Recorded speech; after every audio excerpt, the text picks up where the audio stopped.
তোমরা আশা করি ভিডিওটা দেখেছো আর বুঝেছো। অনেকে হয়তো জানো আর অনেকে হয়তো জানো না এই ঘটনাটা কোথায় হয়েছে, কোন জায়গায় হয়েছে। তো তোমাদেরকে আমি বলি, আর অনেকে হয়তো জানো, যারা জানো তারা কমেন্ট করে বলবে এই সামনাসামনি কি এই ঘটনাটা তোমরা দেখেছো, একটু কমেন্ট করে জানাবে। আর মানে সকাল থেকে ফেসবুক যখনই আমি মোবাইলটা ধরি তখন থেকে এই ভিডিওটাই চলছে। তো তোমাদেরকে আমি একটা কথাই বলতে চাই, রিস্ক নিয়ে কোনো কাজ করো না যে নিজের জীবনটাই হারাতে হয়। সত্যি ভীষণই মন খারাপ লাগছে। ভেবেছিলাম শীতলা পূজাতে যাবো, কিন্তু এই ঘটনাটা দেখে সত্যি ভীষণ মন খারাপ লাগছে। এদিকে শীতলা পূজা হচ্ছে আর এদিকে একটা মায়ের সন্তান হারিয়ে গিয়েছে। আর এতটা রিস্ক নিয়ে যে এই খেলাগুলোতে কেন তোমরা উঠো আমি এটাই বুঝতে পারি না।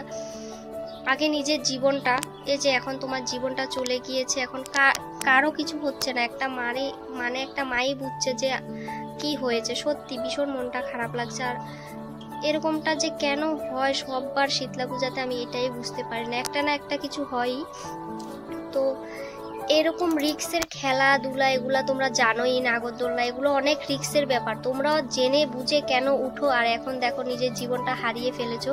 কারো কিছু হচ্ছে না, নিজের ক্ষতি করেছো আর একটা মার সন্তান হারিয়ে গেছে, এটাই কথা বলা, মানে এটাই ভীষণ মন খারাপ লাগছে সত্যি।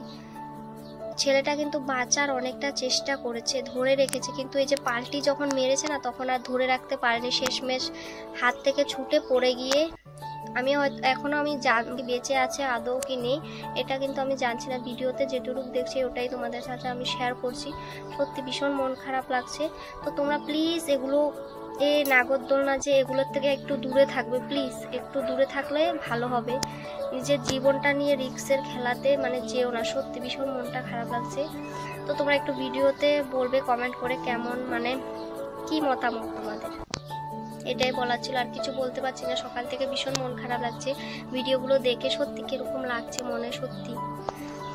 তো তোমরা ভিডিওতে বলবে কমেন্টে তোমাদের কি মতামত, আদৌ কি এই খেলাগুলো থেকে উঠতে একদমই জরুরি কিনা, তোমরা একটু কমেন্ট করে জানাবে।